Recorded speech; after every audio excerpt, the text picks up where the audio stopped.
Thank you so much to Elizabeth, Mr. Peirce, and everyone who's organized this today, and thank you for taking the time to be here tonight. Today, I would like to talk about the transformational tool of dialogue and how it can help us achieve diplomacy, not only internationally, but also in our everyday lives.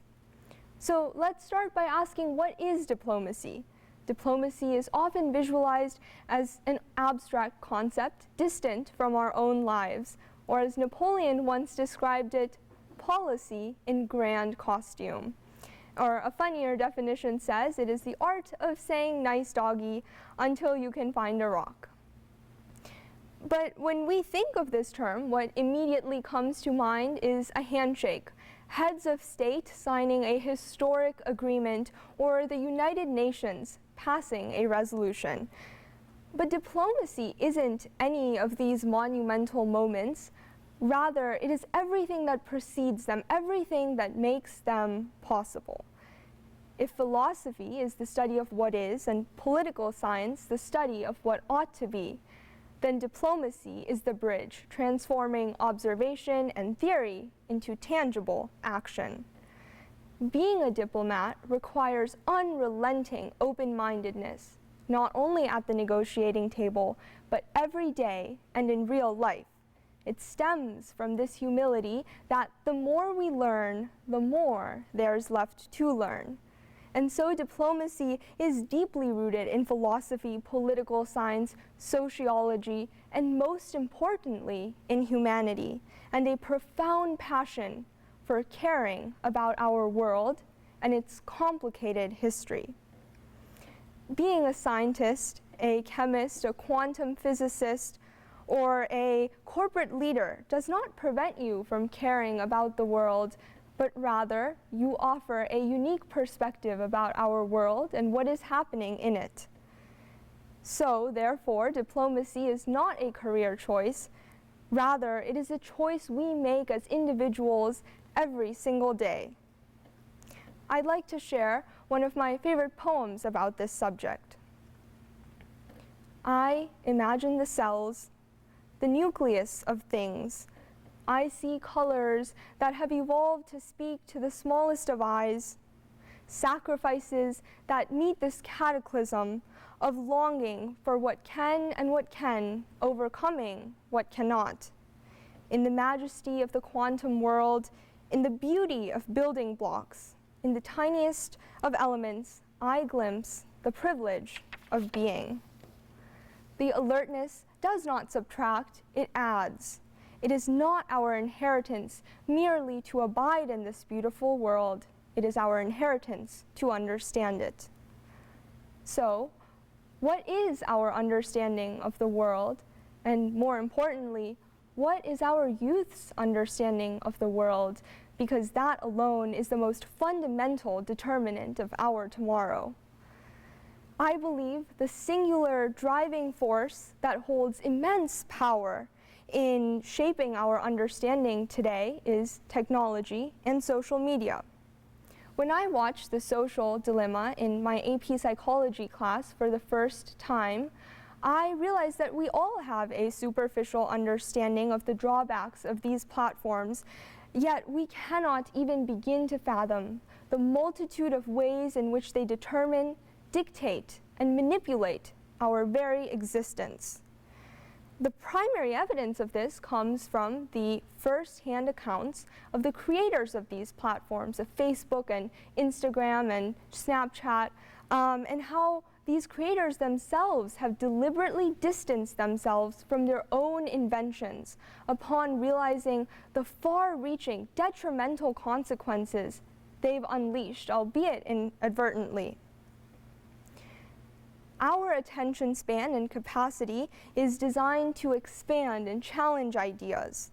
However, it is now becoming a product. And this documentary does a fantastic job of demonstrating how big tech and social media have made our attention just a commodity that they profit off of time and time again, that they essentially sell to advertisers who are their consumers. In becoming a product, human attention is becoming more and more stagnant, a breeding ground for ignorance. And I say that because these platforms have algorithms that are designed to maximize the time we spend on them, in turn maximizing their opportunity to bombard us with advertisements and propaganda. And the way they maximize the time we spend is by showing us exactly what aligns with our beliefs, subtly making us a victim to confirmation bias. So when we put this into perspective, we can see that social media companies use their technological platform to attract users, which are their products. They maintain this product by using confirmation bias, and they sell human attention to advertisers, their consumers, and these advertisers are not just trying to sell us, let's say, the new trendy water bottle, but they're trying to sell us ideologies that we ultimately end up buying into. And when our news sources are social media, it makes it even easier for them to feed us a streamlined ideology that we unknowingly adopt. About half of all Americans are victim to this. And what's even more interesting is that Americans across the board want some form of regulation, whether that be from the government or the companies themselves. Yet, as individual Americans, we are unwilling to detach ourselves from these platforms, while we know that we do have the power to do so.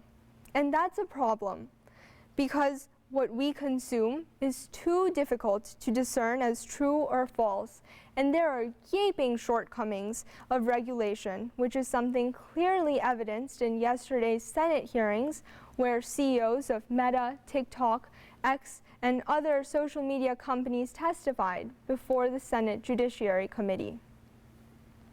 And this is where disinformation comes in. While misinformation is unintentionally inaccurate information, disinformation is the intentional fabrication of information. In a reality that is saturated with incessant media, distinguishing between truth and fallacy becomes both more challenging and more crucial. John Locke's concept of blank slate and René Descartes' assertion, "I think, therefore I am," underscore the idea that truth is best discerned through the active process of verification grounded in one's individual experiences. Now, while it is obviously necessary to accept some truths in order to be able to pursue others, the question is, how much can we blindfoldedly accept as true? And we continually push those boundaries, cultivating fertile soil for the nurturing of irrational ideas that in turn accentuate the already radical and polarized political landscape. This cycle of appeasement perpetuates an unhealthy pattern, enabling extremism to infiltrate the mainstream from the margins. Extremist elements have always existed in society, but social media gives them a platform to amplify their message, and these messages get absorbed at a much larger, much more dangerous scale. Extremism isn't unidimensional. Elements exist across the political spectrum, revealing that this spectrum is not linear. Ultimately, it becomes circular. Radically polar ideologies, despite having apparent philosophical differences, share striking similarities in the tools used to enforce them. All of this goes to show that today we stand at an inflection point. There is much ambiguity as to how to move forward, but the reason this all matters is because we may have a force today stronger than our educational institutions in shaping the minds of the youth. We may have students that are excellent test takers, but ultimately our goal must be to create excellent critical thinkers and excellent civically engaged citizens. Our schools try to teach us as much material as possible. Without focusing on the depth of that material, we excel at indoctrinating the content of thinking, yet falter in inspiring new, innovative processes of thinking. The theme of today's talk is going from resistance to enlightenment. However, I believe resistance has an inherent duality. It is a force both to repel and to reclaim enlightenment. Today, our inability to resist our digital pacifiers is a silent resistance against engaging in empiricism, pursuing our curiosities, and asking the how and why. When we go back in history and look at the Reformation, the Renaissance, or the Enlightenment, they were all movements resisting against the way of life imposed upon individuals. These movements were endeavors to liberate individuals from a mediator so that nothing stood between them and their pursuit of knowledge. Paradoxically, today we resist skepticism. We want all the answers given to us.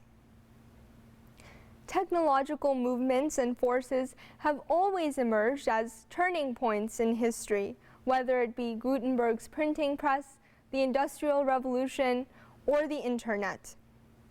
Technology is not the threat. It is our silent acquiescence that threatens to fracture our common human bond. So the question is, how do we transform acquiescence into advocacy? Firstly, we must ask what we want to advocate for and what our perception of the world we want to advocate for is. So let's do a little experiment. You will see a few questions on the slide, and feel free to think about the answer in your mind. In 1980, roughly 40% of the world's population lived in extreme poverty, with less than $2 per day. What is the share today?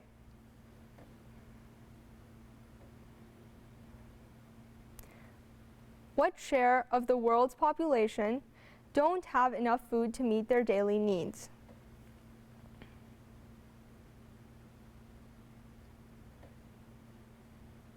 In 1990, 58% of the world's population lived in low-income countries. What is the share today? So I'm guessing you can see by now the answer is almost always the smallest percentage on the board. I'm guessing that you probably thought the answer was larger, but we have come a very far way. And our perception of the world, though, is concerningly cynical, primarily because of sensationalist news reporting and our fixation on the headlines paired with a complete negligence of the trend lines. When social media is our primary news source, this trend becomes even more exacerbated. Hans Rosling was a Swedish physician, academic, and author of the book Factfulness, which is an enlightening window into reality compared to our perspective of it, which has a cascading impact on how we treat our problems. Rosling asked very similar questions to the ones you just thought about in audiences filled with policy experts, heads of government, and individuals who make crucial decisions every day impacting hundreds and thousands of lives. And unfortunately, their perception of the progress we made was likely similar to how cynical yours was. Rosling's research has been integral in the United Nations and numerous global platforms as well. This realization of our perception versus reality and how far we've come encouraged him to build Gapminder in conjunction with his daughter and his son-in-law. And it is a revolutionary tool, interactively illustrating trends on almost any topic in the world you can imagine. It is a wonderful classroom, statistics, and research tool that I would highly encourage you to play around with in your free time. Rosling suggests that in order to change our mindset, we must change our language and our terminology. Firstly, we must eliminate an us versus them, West versus the rest mentality that pedestalizes our status and negates the advancements, achievements, and progress that other cultures have made.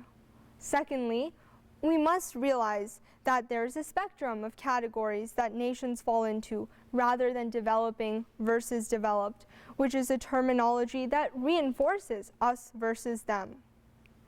And lastly, our perception that there are high versus low-income countries is actually false, because most countries today fall in the middle-income category, yet again showing the nuances that we often overlook. We must learn to identify between the level of bad and the direction of change, realizing that bad but better can coexist. We must realize that more reporting does not equate with more suffering, and that gradual good news is often not considered news at all. Because as Rosling says, the image of the world today has never been broadcast more effectively than it is now, and yet the world today is more safe and less violent than it has ever been. I have hope that we can avail resistance as a force to reclaim enlightenment. What we have learned can be unlearned, and the systems that have been deliberately engineered to maximize profits can be deliberately re-engineered to maximize the humanity within each individual. Because we are the product of social media companies, we have the unique power to disrupt the supply chain and resist against the power they wield over us. This, of course, will require us to let go of our digital pacifiers and fill our empty void with a sense of human connection, achieved through the facilitation of cross-cultural, cross-generational, and cross-disciplinary dialogue. When we engage in dialogue, we have the opportunity to exchange ideas, develop an amalgamation of ideas, and significantly broaden our horizons. It is through this process that we can collectively transform observation into fact, fact into information, information into knowledge, and knowledge into wisdom. And when we are met with contention, we can engage in debate. And finally, when debate is unsettled, we can arrive at compromise through diplomacy. And this is why dialogue, debate, and diplomacy are absolutely crucial to our enlightenment in the 21st century. Former U.S. Secretary of State Dean Acheson famously said, "History is written backwards but lived forward." In retrospect, our failures seem obviously preventable. However, in reality, there is an ever-present fog blinding us. In every decision, there are inherent risks, variable factors, and oftentimes hundreds of thousands of lives at stake. We cannot wait for the fog to rise. In times of uncertainty, we must rely on what is certain, the principles of partnership, cooperation, and dialogue. De Tocqueville called America the Great Experiment, reminding us of the inherent fragility of democracy. This experiment is the choice of each generation, each new set of experimenters. This reminder is even more important in 2024, when 60 countries representing half the world's population will have elections. I believe we must choose democracy every single day, because it is both our how and why.